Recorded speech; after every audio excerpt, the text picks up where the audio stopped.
You are now listening to Cryptid Cocktail Party. Creatures, let's meet for a drink. It's a treat. Join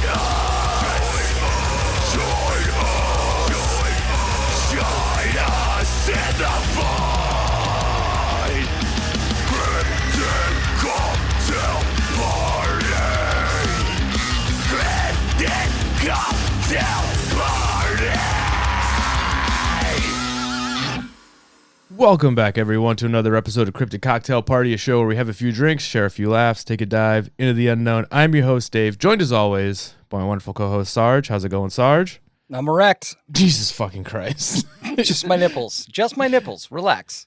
Is this because I told you the episode's going to be a bummer, so you had to immediately just start with that? There's no need to bring my penis into this. Okay, all right. So, Just the nips. and today we got a very special guest. We're joined by Daw. You may know him from his TikTok, logolorewithdaw. I'll let him introduce himself. He's probably better than I am. So anyways, the Daw, how's it going? Good. How are y'all? My nipples are soft. That's a requirement to let you know. So just so everyone's aware of who you are, why don't you tell the audience a little bit about yourself, what you do, who you are? Yeah, I'm a logolorewithdaw. My name is Daw. That channel is on TikTok, Instagram, and YouTube. And I'm a graphic designer, art director at a marketing agency. And so I kind of have a channel that talks about conspiracy theories and logo design and kind of how they intersect. Yeah, you do a lot of stuff on the Mandela effect, which I fucking love. That's actually how I found your channel. And oh, nice. I quickly became obsessed with it. Awesome. Yeah, that's one of those things I've followed forever, but the further down that rabbit hole I go, the more I'm convinced that it's all just bullshit. Well, yeah. I mean, obviously. Yeah. I don't think it's anything nefarious. I think we just have terrible memories. That's 100% what it is. You don't think that an underwear company is breaking into your home to change out your underwear with different tags? No, but I believe the globalists are. So, I mean. Yeah. It is the globalists. That's what it boils down to. It's always the globalists. They just can't leave well enough alone. No, they can't. All right. We ask this for every guest who comes on, Daw, I guess. Are you a cryptids guy? Is this something that you dive into, or is this like kind of outside of your realm? Yeah, no, I've always loved cryptids. Cryptids are like the fun conspiracy theory, or they were for a long time. Yeah. Because it's just animals. Like, if I never saw a giraffe and you showed me a picture, I'd be like, that's not fucking real. Yeah. I wouldn't believe you. Exactly. None of them are off bounds to me. Like, have you seen a platypus and you're telling me like a jackalope is impossible?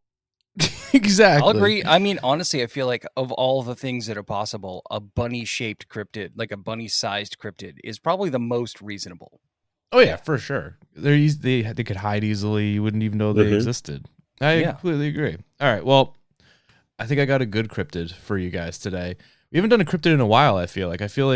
We're going back to where we started. Back to the roots. Yeah, so Dom, I'm glad you could be here for this one. Happy to be here. Before we start today's episode, real quick, today's episode is both awesome and, like I said, it's a bit of a bummer. It's awesome because it has all the elements that Sarge here loves in a good small-town cryptid story, but a bummer because, and this is going to serve as the content warning for the episode, something we don't normally do, there are a lot of dead dogs in this story. Take that, vegans. So, not great, but I figured I would inform you now so that you guys and the listeners aren't surprised at the sheer amount of dead dogs that are going to be coming up. I'm already rooting for the armed villagers. Yeah, and so I figured I'd let you guys know, and so anyone listening can opt out of hearing this if they don't want to hear. I'm not going to go into like graphic detail. There is some because it's kind of important to the story. So anyone listening, if you don't want to listen to it, you don't have to. You two, unfortunately, are stuck with me for this one. So thanks. I hate it. Yeah. All right. So you guys ready to dive into today's story? I can't wait. I had to put my dog down like 4 months ago, so this is great. Fuck's sake. I am so sorry. I probably should have asked. I mean, I'm not going to, that's not a question you would normally think to ask, but. Yeah. Do you like cryptids? Have you had a pet recently die? Yeah. All right. All right. So today, gentlemen, we are headed to Bladenboro, North Carolina, a small, uneventful town surrounded by dense woods and endless swamplands. It's the kind of place where, not to sound cliche, but everyone knows everyone, nobody locks their doors, and the loudest thing you'd hear at night is probably like a screen door slamming or like a couple screaming at each other a few doors down. It's a quiet, safe, tight-knit community. But that all changed in the winter of 1953 when people's pets started turning up dead, mauled, drained of blood, and left in literal pieces. People heard scream. Oh, come on. It's the Satanists. People heard screams in the night from something that sounded not human, but not quite animal either. Today, we are going to be covering the legend of the Beast of Bladenboro. Is this something either of you guys are familiar with? No, never No. heard of this one. No, I've never heard of it. It sounds British as hell, too. It does. The It Beast does. of Bladenboro. Unfortunately, it's North Carolina, which is Yeah, arguably worst. the Beast of Bladenboro. That's closer. We're getting there. Yeah. So this whole thing kicked off, unfortunately, like just after Christmas. On the night of December 29th, 1953, a woman living in nearby Clarkton heard the neighborhood dogs just going absolute apeshit. All of them were barking, and not like in a fun 101 Dalmatians, like we got to get the news out, like type of way.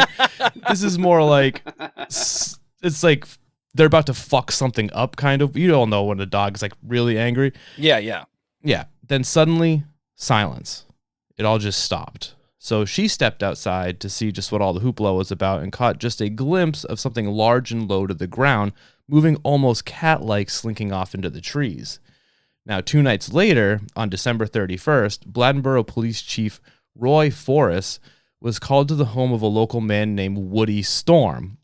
Amazing name. Made up names. Made up That names. Woody Right Storm off the sounds bat. like a meteorologist. Woody Storm is the perfect gay porn name, I feel like. Okay. Like, what was the other guy's name? Something Forrest? Ray Forrest. It's Ray Forrest. F-O-R-E-S. There's no T, so I don't know how to pronounce it. Okay. Forrest? Ray Forrest. We'll go Forrest. Forrest. Yeah.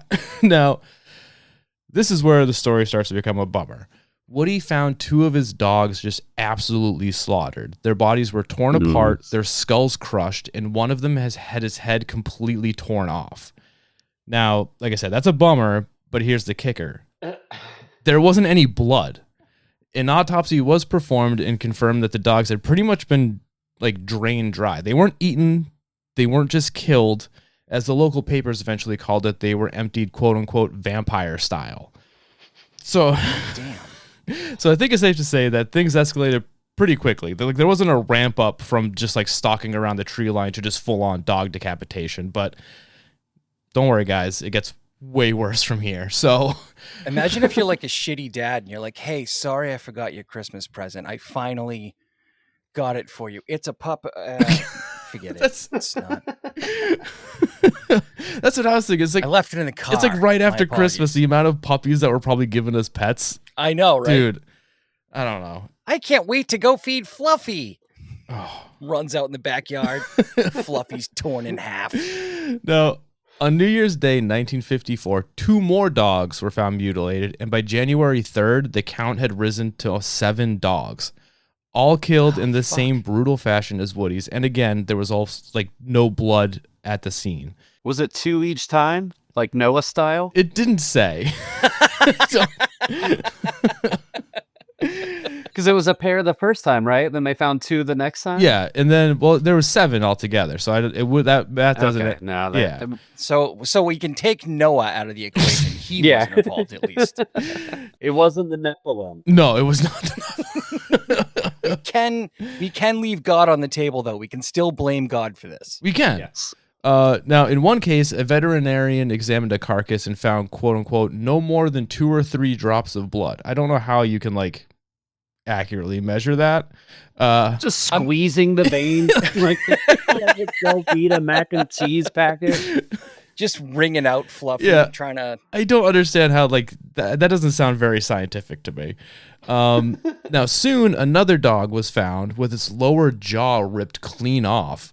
and another that was decapitated entirely. But the stories didn't stop with just the bodies. Several residents began reporting sightings of the creature. They said described as a large shadowy thing moving through the woods at night. One described it as, quote, about 5 feet long with bushy hair and a long tail and a face like a cat, but I ain't ever seen a cat that big, end quote.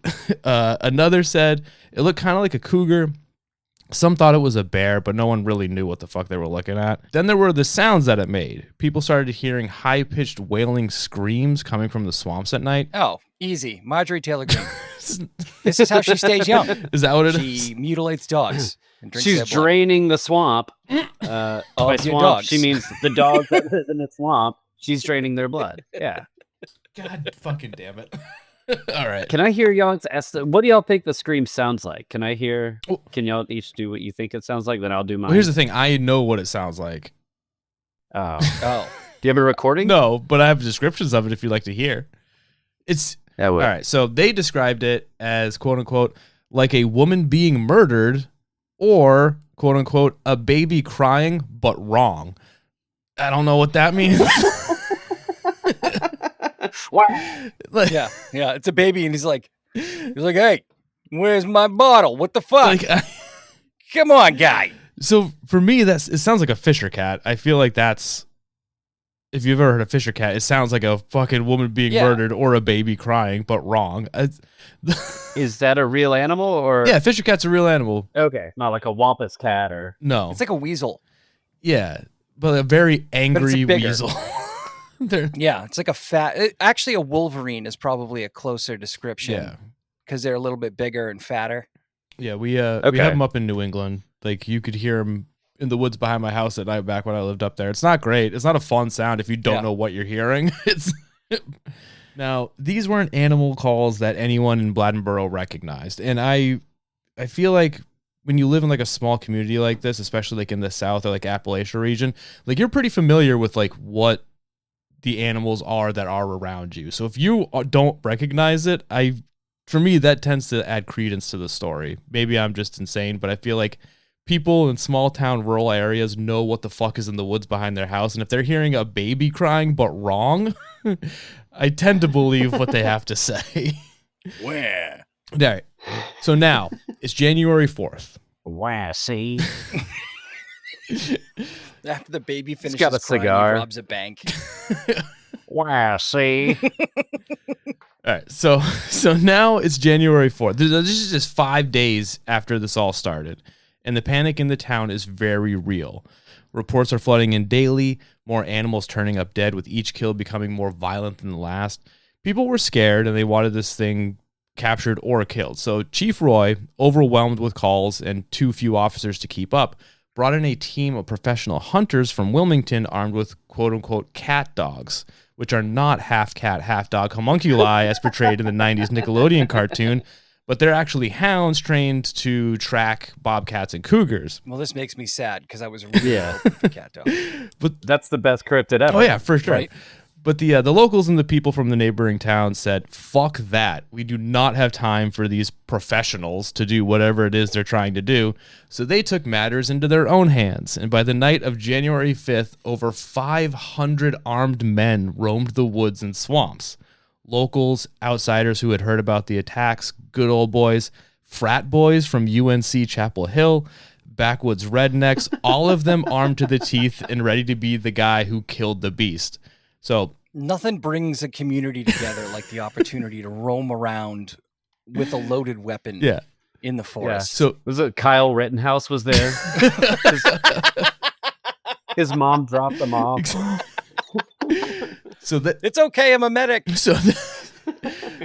so they all came armed with shotguns, high-powered rifles, packs of dogs, and just zero coordination. Like, this was not a very strategic hunt on their part. I picture a lot of rednecks dying by friendly Yeah, fire. it was an armed free-for-all in the middle of the night, and no one even knew what they were like actually looking for. There was no like description of the creature, like really, you know what I mean?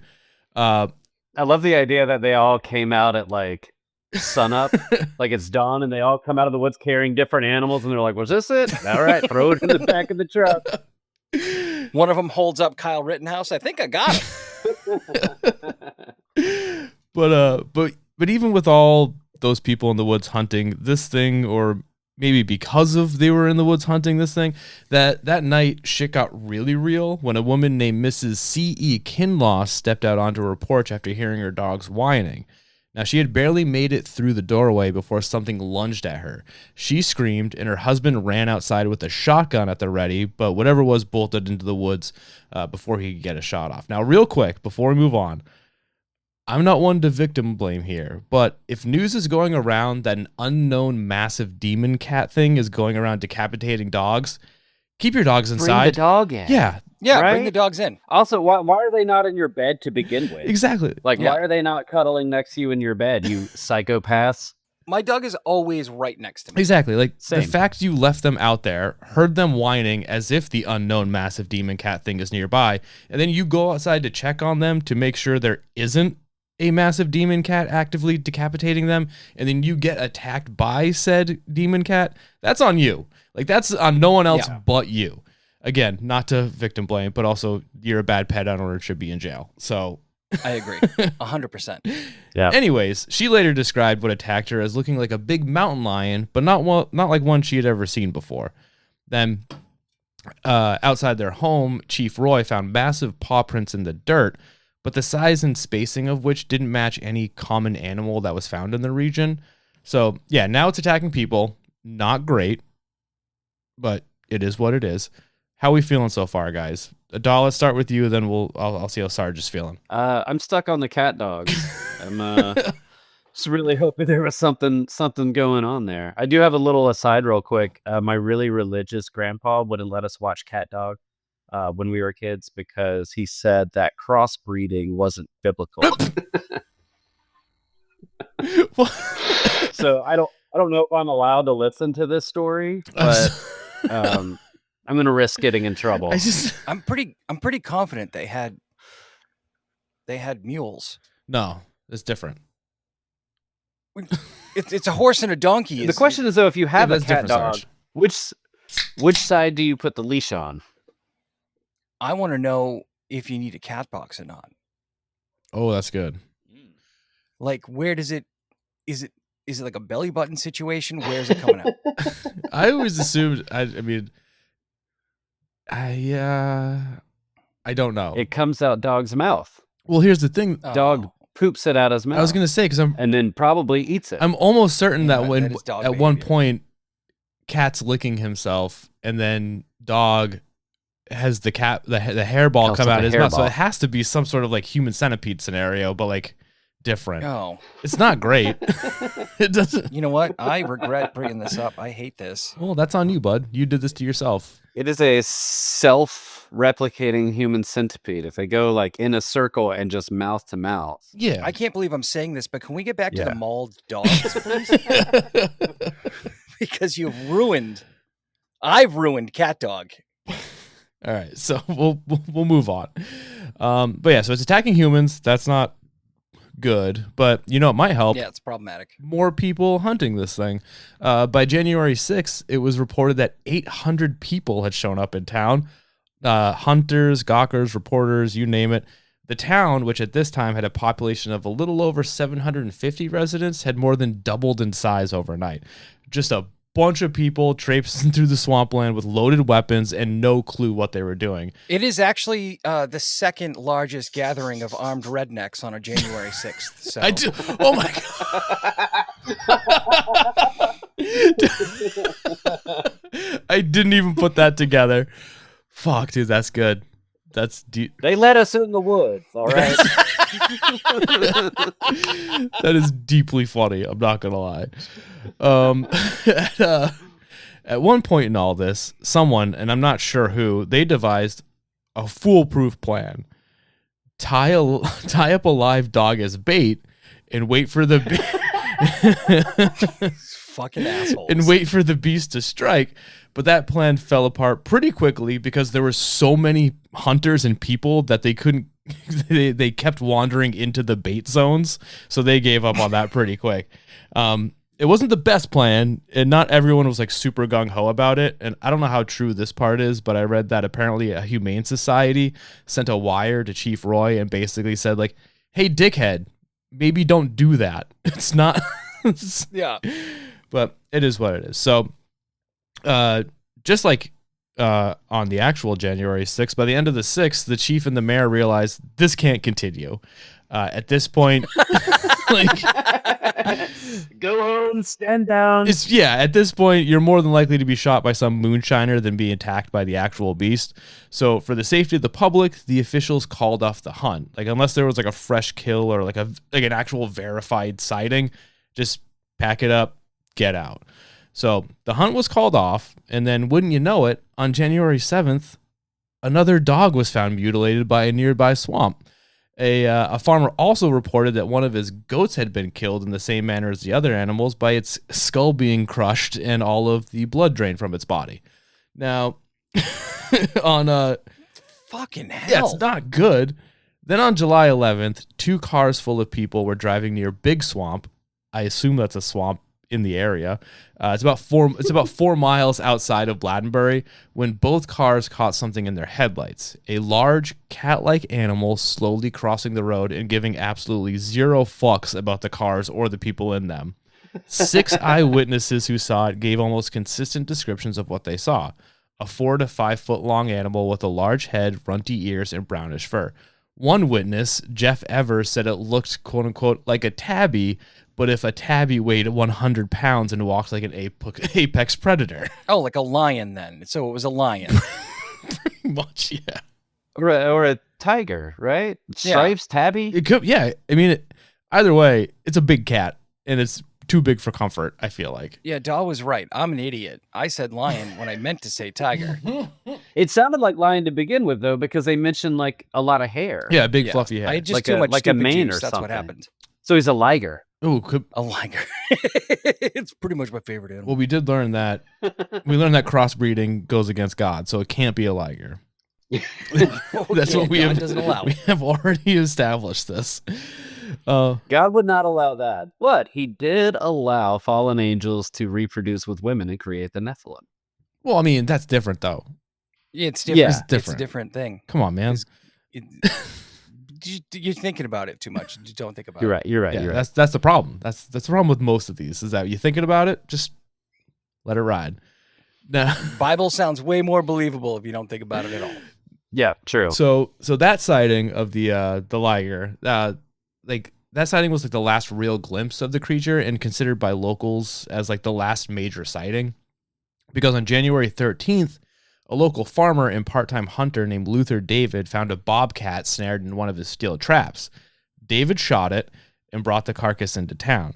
Now, the bobcat he caught wasn't enormous, maybe 25 to 35 pounds, which is normal for that, like a bobcat, For a bobcat, that's about. but nowhere near what witnesses had described seeing. But the mayor of the town, Mayor Fussell, did not care. He was over this shit. So he called it, this was the beast, end of story.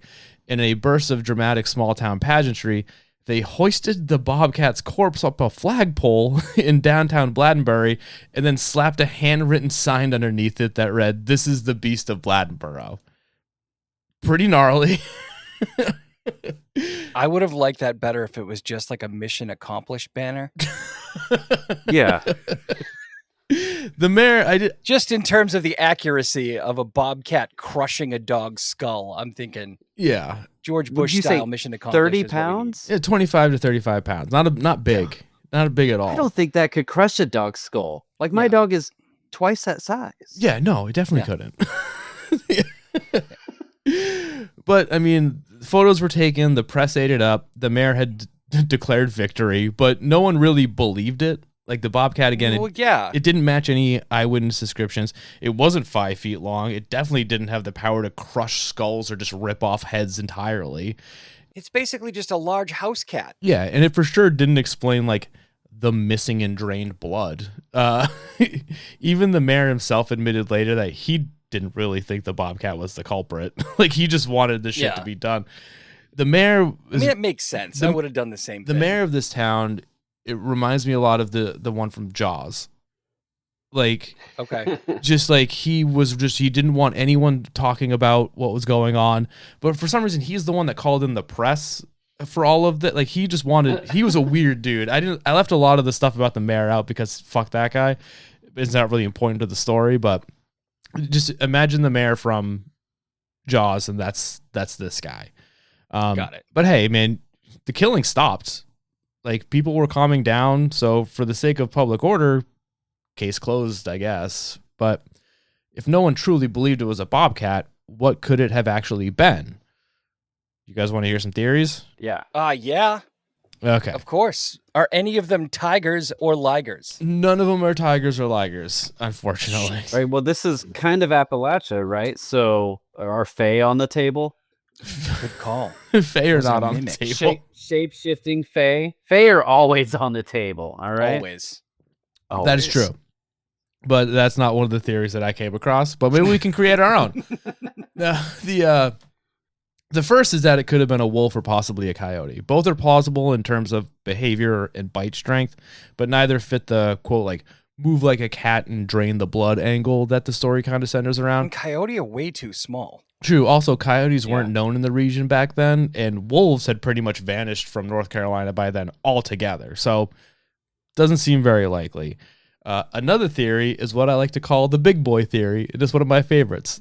This theory goes that a man from Lumberton, like the next town over, had claimed that the beast was actually his former dog, a 90-pound German Shepherd hound mix named Big Boy.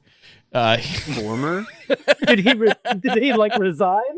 He had given it to a kid who lived near the swamp right before all the killing started. The dog was borderline feral, I guess. It was big, aggressive, and for the most part, largely unaccounted for most of the time. But again, that doesn't really match, the description. And there was never any proof that Big Boy was ever involved or that he even existed. This could have just been a dude talking about his dog. I don't know. Then there's the theory that most locals and I myself believe is the most likely, and that is that the beast was a cougar or mountain lion, aka a Carolina panther. It fits the description almost to a T. Long tail, feline face, and even some of the sounds coming from the swamp match up. Thing is, though, the Carolina panther has been extinct with the last confirmed sighting dating back to the late 1800s. There have been reported sightings in the region for decades now, and in 2007, a wildlife camera may have caught one on film. So it is possible that a lone panther was stalking the swamps in 1953, 1954, but who really knows? Sucking blood, though? Drinking all the blood? Well, they might have been, I don't know, lapping it up after the kill. Really thirsty. I don't know. It's all alone. Bringing it out. You just, yeah. And then you got the fun theory that the beast was something we've never classified. Maybe it's something vampiric, similar to the chupacabra. The bloodless corpses, the violence. It seems it could be like the southern cousin of the chupacabra. Others have tied it to the massive six-legged beast known as the wampus cat, a creature from indigenous and Appalachian folklore. The wampus cat is said to be similar in size and build to a cougar. They're known for the absolute haunting sounds that they're known to make. Howls, screams. They're fucking fast, strong, said to attack livestock. Some even say they even possess the power to cause panic and fear just cuz. They have extra arms too, right? Don't they have an extra set of limbs? They got he said 6 legs. Yeah, it's 6 legs, and they can walk upright or on all 6 legs. It's not great. But then there's the boring theory, and that it was just mass hysteria. I mean, probably. A few dog deaths, probably all from different predators, got sensationalized, and then the town spiraled into chaos. It's lame, but I mean, it fits. I'm a little confused, though, because I don't think there's a lot of predators that could rip a dog's head off or crush its skull. Like, dogs have hard skulls. We got bears. Maybe a horse wandered in and fucking kicked it in the skull. You don't know. It's small town. I guess it could have bled out too, and if it's in the dirt or something at night, then dried up by morning, people, I don't know. I could see it being hysteria. But also, I mean, I don't know how cold it gets in North Carolina. This is end of December, early January. Like, I don't know, like what that does to I would say, I mean, I don't know. It's probably still got a little cold. It was probably in the 40s and 50s. I don't know why I was thinking like it just evaporates. I don't know. Just, I'm not very smart. But whatever was prowling around Bladenboro that winter left more than just dead dogs in its wake. It left a legend. Decades later, people still talk about the beast. It's now on t-shirts, it's celebrated at festivals, and it's still the subject of many a campfire stories. Maybe it was a bobcat, maybe it was just mass hysteria, or maybe it's something we still haven't caught. Either way, there you have it. That is the legend of the Beast of Bladenboro. How we feeling? Daw, we'll start with you. I dig it. I mean, I don't like all the dog death, but I do think it's funny that he kind of became like the town hero at the end. This thing that like we tried to kill for a week, and then it's just like, oh nope, he's actually pretty awesome. I do feel bad for the bobcat who wound up being a flag. Yeah, dude, that's fucking wild, dude. How do you even do that? Like tie its paws around? It's just a fucked up thing to do to a bobcat. It's not even gonna wave in the wind. But also not to be super offensive or blue, but it's North Carolina in the 1950s. Yeah. I'm sure they know how to string things up, is all I'm saying. Oh, god damn it. Yeah, was this a sundown town? It sounds like a sundown Yeah, town. I actually Googled if it was a sundown town, and it said it wasn't, but the county that it was in was. So yeah. Technically, we're not a sundown town, but we are part of the tri-state region, which is a sundown area. Yeah, so Yikes. I did look it up because I was like, because if it is, I have to mention it. It didn't say it was, so I didn't. But again, I feel like my point still stands about how they got the bobcat up there. No, that makes a lot of sense. Yeah. I'm really shocked a place below the Mason-Dixon is a sundown area. Yeah, and you said they went through mass hysteria? That doesn't sound like them at all. No, that doesn't sound southern in any way. Well, Sarge, I feel like we can't say much. We did have a whole series of trials that ended in a lot of deaths, mostly because we thought people were witches. So that was before Harvard was founded, okay? Okay. All right, so that was different. Those were actually witches. Yes, yeah, exactly. It's a little different. They were witches. Sarge, how you feeling about this story? I think that this story is a really good message to Kristi Noem. You can kill as many dogs as you want, and eventually you will get retribution. So nothing happened to the mayor. There's hope. Nothing, but we don't know. The beast is still out there. Yeah, but the beast became a hero after it killed a bunch of dogs, and I think that's what Kristi's shooting for. Literally shooting for. This is it's like the redneck version of John Wick, except it's the old town, and rather than like killing all the people who were involved, they just strung up a fucking bobcat the flagpole and called it a day because the mayor declared it. Dude, like the mayor declaring victory. I mean, I get it, dude. Like, you have 800, your town doubled in size overnight. You're like, just get these fucking people out of here. Yeah. Look, there it is. We did it, guys. Fucking go home. Leave me alone now. You could tell he, like, being the mayor of 750 people is probably easy peasy. And his job got way harder in 3 days than it's ever been in the entire time he was mayor. Like, I gotta say, I am actually shocked that many armed idiots went into the woods and not one person got shot. Yeah, same. You would think that there would have been more. I feel like we've covered stories before where there was more near misses than there were with this one. Exactly, and that's not even like me making fun of the region or anything. You give to any idiots a bunch of guns and put them into the woods, you're probably gonna get shot. You get an Ashley Babbitt at some point. Exactly. Well, no, because nobody's going to celebrate the idiot getting shot because he wasn't trying to steal America. You can't really turn them into a martyr for the Beast of Bladenboro. All right, guys. I think that's all we got. That's the entire episode. I want to thank Daw for coming on. Sarge, thank you for just being you, starting the show off with dick jokes.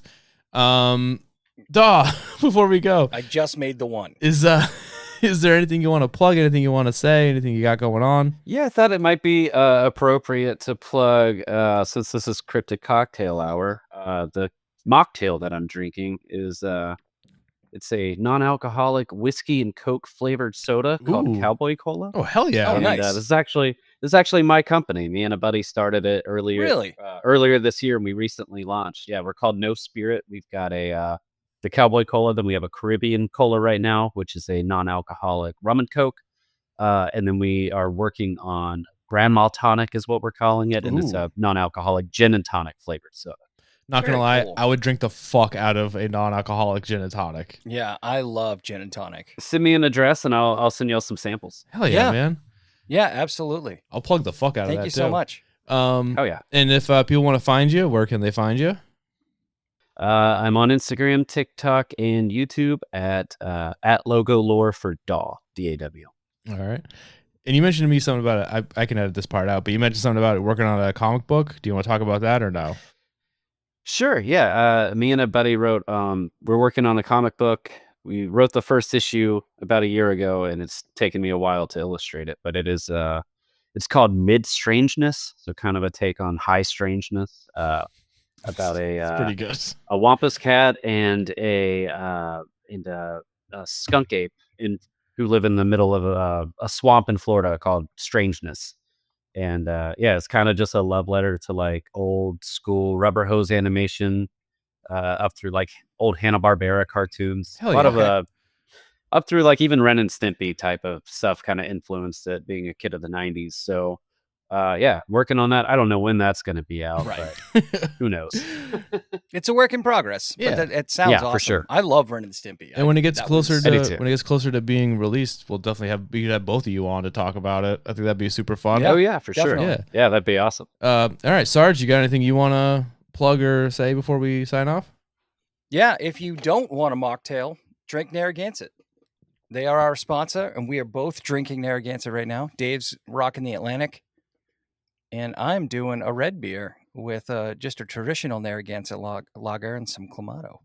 No, that sounds Oh yeah. awful. It sounds awful, but you get a taste for it, and then it becomes really good. It's like a redneck Bloody Mary. I was gonna say we used to call that redneck Bloody Marys, but that was PBR Yeah. and tomato juice.